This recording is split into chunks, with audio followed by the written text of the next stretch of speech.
நம் தேவனாகிய இயேசு கிறிஸ்துவினால் உங்களுக்கு கிருபையும் சமாதானமும் சந்தோஷமும் உண்டாவதாக.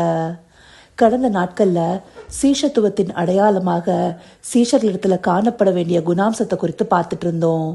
இந்தப்படியான குணாம்சங்கள் சபையாக இருக்கிற சீஷர்களிடத்துல காணப்படும் போது அவங்களுக்கான ஒரு ஆசிர்வாதம் தேவன் வைத்திருக்கிறாரு. அதை குறித்தே இன்றைக்கு பார்க்க போறோம். அந்த ஆசிர்வாதம் என்னன்னா, பரலோக ராஜ்யத்தின் ரகசியங்களை அறியும்படி அருளப்பட்டதே. இத குறித்த வேதவசனம் மத்தேயு 13வது அதிகாரம் வசனம் 10 மற்றும் 11. அப்பொழுது சீஷர்கள் அவரிடத்தில் வந்து, ஏன் அவர்களோட உவமைகளாக பேசுகிறீர் என்று கேட்டார்கள். அவர்களுக்கு அவர் பிரதியுத்தரமாக, பரலோக ராஜ்யத்தின் ரகசியங்களை அறியும்படி உங்களுக்கு அருளப்பட்டது, அவர்களுக்கோ அருளப்படவில்லை. இங்க சீஷர்கள் கேட்கிற கேள்விக்கு ஆண்டவராகிய இயேசு கிறிஸ்து பிரதியுத்தரம் சொல்றாரு. சீஷர்களுக்கே உரித்ததான ஒரு வரத்தை இங்க சீஷர்களிடத்துல சொல்றாரு. பரலோக ராஜ்யத்தின் ரகசியங்களை அறியும்படி உங்களுக்கு அருளப்பட்டது, அவர்களுக்கோ அருளப்படவில்லை. எப்போ ஒருவர் சீஷத்துவத்துக்குள்ளார நடத்தப்படுகிறாரோ அப்பொழுதே அவங்களுக்கான ஆசிர்வாதமா பரலோக ராஜ்யத்தின் ரகசியங்களை அறியும்படியான அறிவை தேவன் தருகிறாரு. நாம விசுவாசம் உள்ளவர்களாக ஞானஸ்நானம் பெற்று தேவனுடைய கட்டளைகளை பின்பற்றுகிற பிள்ளைகளாக இருந்தோமே ஆனால் சீஷர்களாக மாறுகிறோம்.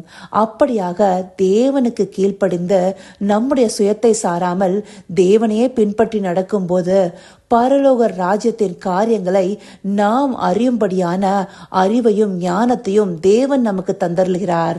அன்றைக்கு ஆண்டவராகிய இயேசு கிறிஸ்து மனுஷகுமாரனா இந்த பூமியில இருந்த போது அவரோடு இருந்த சீஷர்களுக்கு அநேக காரியங்களை அவர் வெளிப்படுத்தினாரு. அவருடைய வருகையை குறித்து கூட மத்தேயு 24வது அதிகாரத்துல சீஷர்கள் கேட்ட போது அவங்களுக்கு பல அடையாளங்களை சொல்றாரு.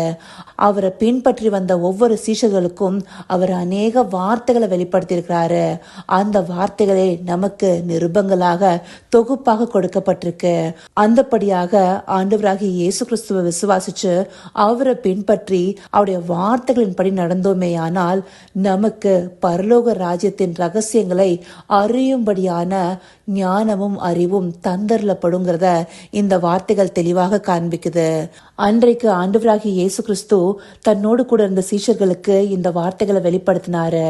அவர் பரத்துக்கு ஏறின பிற்பாடு அவர் நமக்கு தந்தரின பரிசுத்த ஆவியானவர் நம்ம நிலைத்திருக்கிற அபிஷேகமாக நமக்கு காரியங்களை வெளிப்படுத்தி கொடுத்துட்டு இருக்காரு.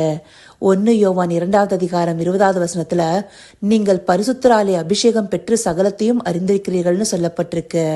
அதே அதிகாரத்துல 27வது வசனத்துல பார்த்தோம்னா, நீங்கள் அவராலே பெற்ற அபிஷேகம் உங்களில் நிலைத்திருக்கிறது, ஒருவரும் உங்களுக்கு போதிக்க வேண்டுவதில்லை. அந்த அபிஷேகம் சகலத்தையும் குறித்து உங்களுக்கு போதிக்கிறது, அது சத்தியமாய் இருக்கிறது, பொய்யல்ல. அது உங்களுக்கு போதித்தபடியே அவரில் நிலைத்திருப்பீர்களாக. அந்தபடியாக அவருடைய வார்த்தைகளை நாம் அறிந்து கொள்ள நமக்கு துணையாளராக கொடுக்கப்பட்ட பரிசுத்த ஆவியானவரே உதவி செய்கிறாரு. வசனங்கள்ல சொல்லப்பட்டிருக்கு இல்லையா, சத்திய ஆவியானவராகிய அவர் வரும்போது சகல சத்தியத்திற்குள்ளும் நம்மளை நடத்துவார்னு சொல்லி.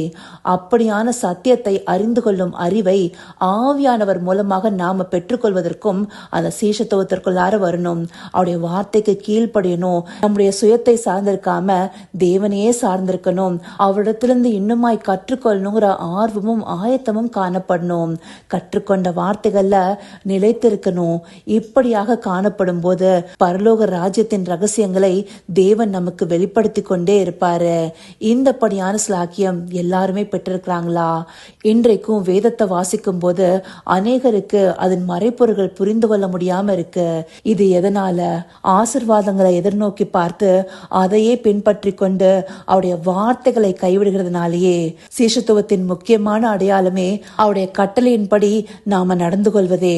அந்தப்படியான கீழ்ப்படிதல் நமக்குள்ளார காணப்படும் போதே நமக்கு இந்தப்படியான ஆசிர்வாதம் வரும். அந்தப்படியாக சீஷனின் குணாம்சங்கள் நம்மிடத்திலிருந்து வெளிப்படும் போது ஆண்டவர் நமக்கு ஆசிர்வாதமாக தந்துள்ளுவது பரலோக ராஜ்யத்தின் ரகசியங்களை அறிந்து கொள்ளும் அறிவு. அந்த அறிவுக்கு ஈடிணை இருக்கா? இதை அறிய முடியாம அநேகர் இருக்கிறாங்க.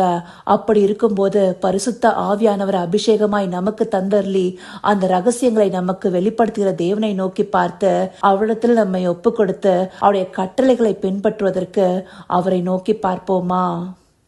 கர்த்தாவே, தேவாதி தேவனே, உமக்கே இந்த வேளை நன்றி செலுத்துகிறோம் ராஜா.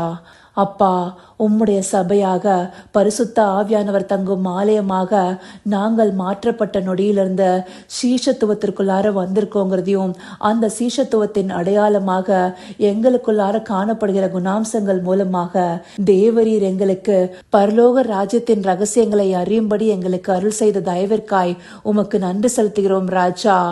அப்பா, அநேகர் உம்முடைய வார்த்தைகளின் உள்ளார்ந்த அர்த்தங்களை அறியாம ஆசிர்வாதங்களை பின்பற்றி கொண்டிருக்கிறது எல்லாம் விட்டு உம்முடைய கட்டளைகளை கை கொள்ளணும், உமக்கு கீழ்ப்படியணும், சுயத்தை சாராமல் உம்மையே சார்ந்து நடந்து கொண்டு பரலோக ராஜ்யத்தின் ரகசியங்களை அறியும்படியான முனைப்போடு காணப்படணும் தகப்பனே. அதற்காக இந்த நாள்ல உம்மை நோக்கி பார்க்கிறோம் தகப்பனே. உம்முடைய வேதத்தில் உள்ள அதிசயங்களை காணும்படியாக எங்களுடைய ஆவிக்குரிய கண்களை திறந்து கொடுங்க தகப்பனே. அதற்காக இந்த நாள்ல எங்களை முழுவதுமாய் ஒப்புக் கொடுக்கிறோம் தகப்பனே. உம்முடைய வார்த்தைகளை பின்பற்றி நடக்கிற பிள்ளைகளாய் நவமான இருதயத்தை எங்களுக்கு தந்தர்லி உம்முடைய பாதையில நடத்தியர்லுங்க தகப்பனே. சீஷத்துவத்தின் பூர்ணத்தை நாங்கள் பெற்றுக்கொள்ள உம்மை நோக்கி பார்க்கிறோம் ராஜா.